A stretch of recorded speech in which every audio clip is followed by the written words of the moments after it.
Selamat sore Sobat Ini sekalian. Bertemu lagi dengan saya, Rizal, di proyek pembangunan rumah kos yang berada di Jalan Hidrodinamika, Kejauhan Putih, Kota Surabaya, milik Bapak Munsi. Di video-video sebelumnya kita telah membahas progres pengerjaan, kemudian pengerjaan mulai dari struktur, kemudian pengerjaan arsitektur, kemudian pengerjaan lain-lainnya. Dan saat ini per tanggal 27 Juli 2026, saat ini proyek ini telah mencapai pada progres 95%, sehingga untuk pekerjaan-pekerjaan untuk hari ini tinggal pembersihan, kemudian pengerjaan penyempurnaan dari pekerjaan-pekerjaan sebelumnya yang dinilai masih kurang. Jadi kita benahi lagi sampai dengan sempurna dan siap untuk serah terima kunci kepada pemilik rumah kos ini. Kita mulai pembahasan dari paling luar bangunan, yaitu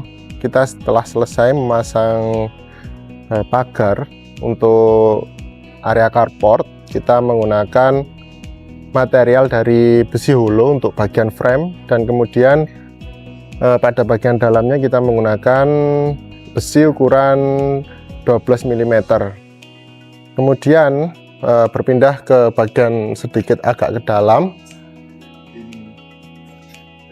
Sebelumnya kita belum memasang plafon, dan saat ini kita sudah memasang plafon. Dan untuk material dari plafon yang kita pasang sendiri, kita menggunakan plafon PVC dengan rangka menggunakan rangka baja ringan.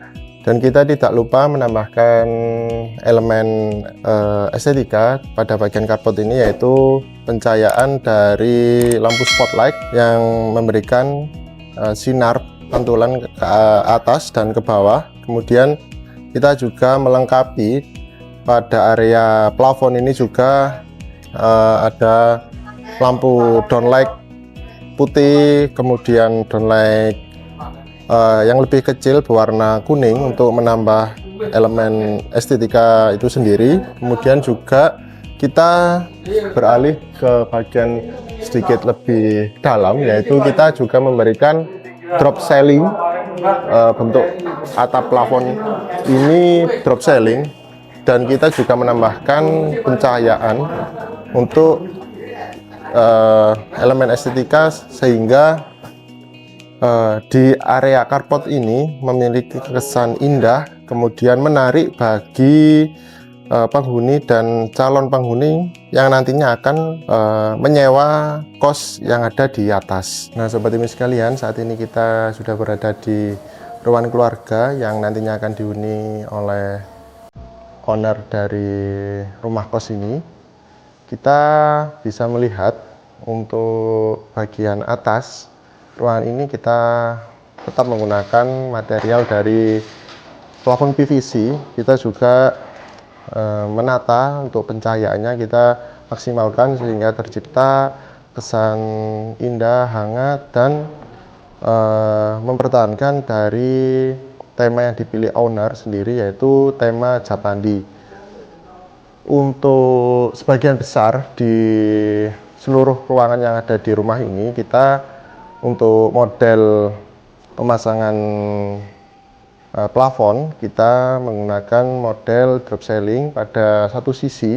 Bisa dilihat Sobat Ini sekalian, untuk sisi kiri saya kita menggunakan model drop ceiling sampai lurus ke belakang, dan kita juga menambahkan pencahayaan dari untuk drop ceiling tersebut sehingga menciptakan nuansa estetik.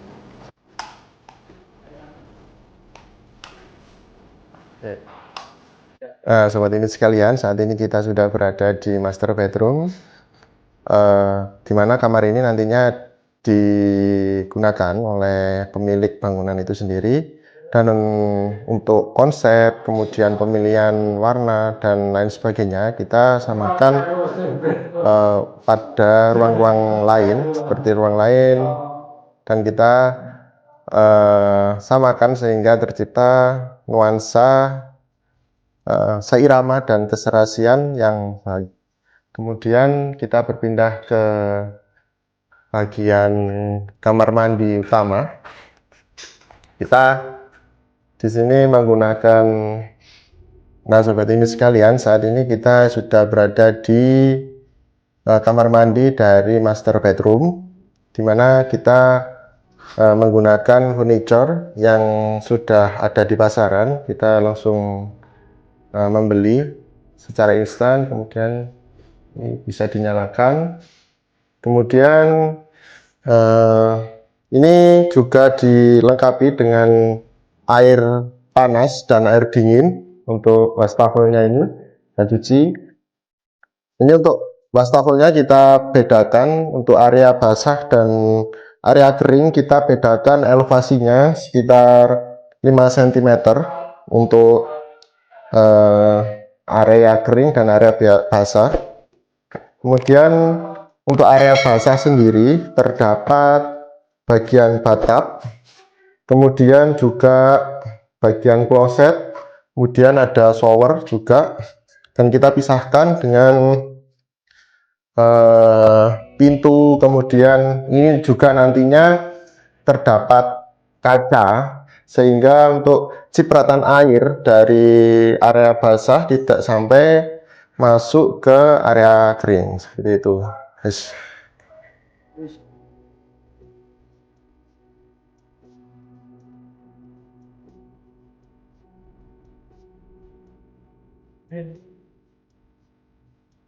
Nah, sobat ini sekalian, saat ini kita akan melihat bagian dapur pemilik rumah ini.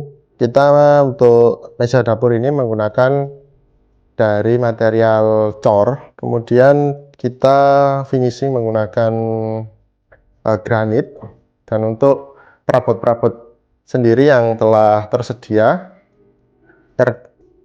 terdapat kompor, tanam, kemudian wastafel, kemudian kitchen hood kita telah memasang, kemudian terdapat kulkas, dua pintu, dan kita juga tidak lupa memasang beberapa stop kontak dan saklar yang nantinya akan difungsikan untuk perabot-perabot lain yang akan digunakan oleh pemilik rumah itu sendiri. Dan kita bergeser ke bagian kamar tidur anak. Kita lihat salah satu aja ya.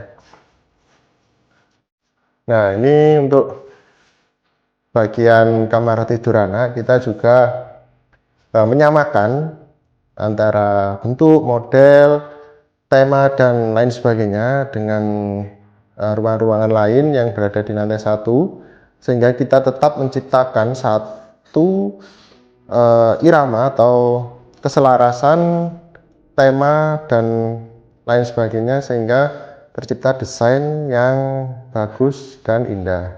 Yes.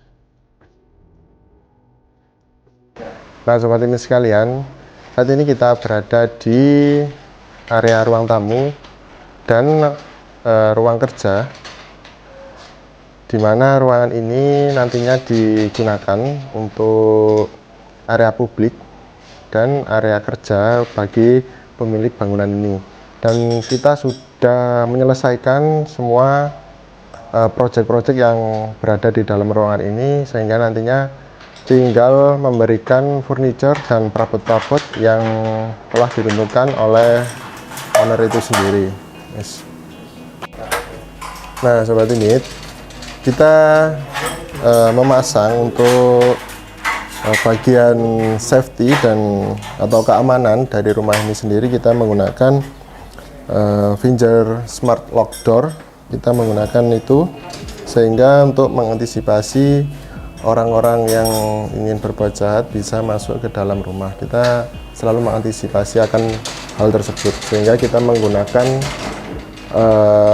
smart door lock ini untuk mencegah hal tersebut. Oh, ini.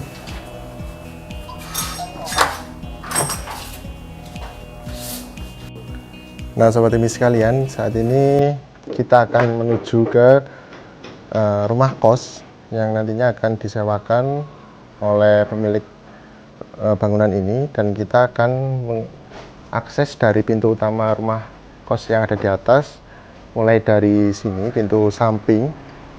Dan kita juga memasangkan untuk finger smart lock door untuk menjaga keamanan dan kenyamanan pengguna dan penyewa di rumah kos yang berada di atas. Seperti ini ya. Nah, ini ada juga kamera, jadi ketika kita membuka ini, wajah kita terlihat oleh penjaga yang nantinya ditugaskan oleh pemilik bangunan ini. Kita menggunakan finger, kita buka.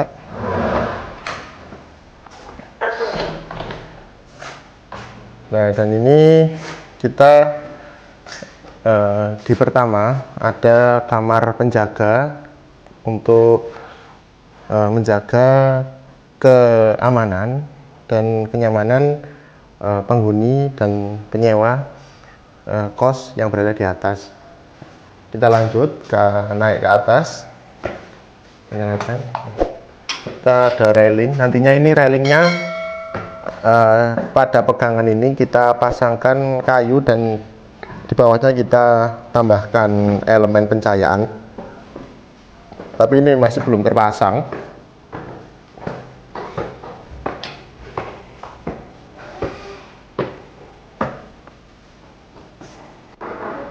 Nah, sobat ini sekalian, saat ini kita sudah berada di lantai 3 yang nantinya akan digunakan sebagai rumah kos. Kemudian untuk lantai 3 ini memiliki 6 kamar kecil dan 4 kamar besar, sehingga jumlah kamar yang berada di lantai 3 ini terdapat 10 kamar. Dan kita simak untuk detail desain kamarnya seperti apa. Ayo kita lihat. Nah, sobat ini sekalian, saat ini kita berada di salah satu kamar yang berada di lantai 3. Kamar ini merupakan kamar tipe besar dari rumah kos ini, dan untuk fasilitasnya kita mulai dari perabot. Untuk perabot sendiri kita memberikan meja beserta laci penyimpanan, kemudian di atasnya juga terdapat penyimpanan untuk menyimpan barang-barang. Kemudian dilanjutkan untuk tempat tidur kita menggunakan spring bed dengan ukuran 1,2 kali 2 meter beserta ada bantal. Kemudian dilanjutkan untuk fasilitas perabot berupa penyimpanan lemari yang nantinya digunakan untuk menyimpan baju dan lain sebagainya. Kita lanjutkan, ada bagian kamar mandi. Untuk kamar mandi sendiri kita menggunakan kloset duduk lengkap beserta jet shower. Kemudian ada rak penyimpanan untuk menyimpan peralatan mandi dan lain sebagainya. Kemudian terdapat shower dan keran. Untuk bagian shower dan keran ini kita lengkapi dengan fasilitas air panas, sehingga nanti jika dibutuhkan atau pemilik atau penghuni di kamar kos ini ingin menggunakan air hangat ataupun air panas, langsung menggunakan fasilitas yang sudah disediakan. Dan kita juga tidak lupa memasang berupa exhaust untuk bertujuan sehingga sirkulasi yang ada di ruangan kamar mandi ini bisa terus berganti. Nah, sobat ini sekalian, setelah kita membahas dan melihat salah satu kamar kos yang berada di lantai 3 ini, kita juga akan mereview atau melihat bagaimana di area lorong ini, yaitu tempat publik. Kita juga mengupayakan dan memaksimalkan desain dari kita sehingga bangunan ini tampak menarik, kemudian estetik, yang tentunya bertujuan untuk memikat ataupun menawarkan sebuah keindahan visual kepada calon penghuni yang nantinya akan menyewa kamar-kamar kos ini. Nah, sobat ini sekalian, elemen estetika yang kita berikan di ruangan ini, yaitu berupa LED stripe yang berada di bawah, samping kanan dan kiri. Seperti ini, kita memasang sepanjang lorong ini sampai ke belakang. Kita juga memberikan fasilitas berupa tempat sampah di masing-masing kamar, kemudian kotak P3K yang belum kita pasang, nantinya kita pasang di sini untuk peralatan kesehatan. Kemudian kita memberikan sebuah kulkas 2 pintu yang nantinya akan bisa digunakan oleh penyewa. Dan untuk kulkas ini diberikan di masing-masing lantai. Dan untuk dapur ini difasilitasi dengan kompor, kemudian wastafel. Ini adalah dapur bersama untuk pemilik, maksud saya untuk penyewa kos. Di masing-masing lantai kita berikan fasilitas yang sama seperti ini. Nah, buat kalian yang ingin mempunyai pertanyaan atau ingin berkonsultasi seputar bangunan ataupun ingin merenovasi, dan kalian yang ingin mencari material bangunan modern seperti panel lantai, bata ringan, dan lain sebagainya, bisa menghubungi call center atau customer service yang berada di bawah sini ya. Dan untuk kalian yang ingin membangun atau merenovasi rumah kalian atau bangunan kalian, ataupun memasang atap PVC, juga bisa berkonsultasi di call center di bawah ini juga. Dan jangan lupa untuk kalian yang ingin melihat terus bagaimana progres ataupun proyek-proyek yang sedang dikerjakan Tiga Mitra, jangan lupa like, komen, dan subscribe di BP Tiga Mitra Kon Indonesia.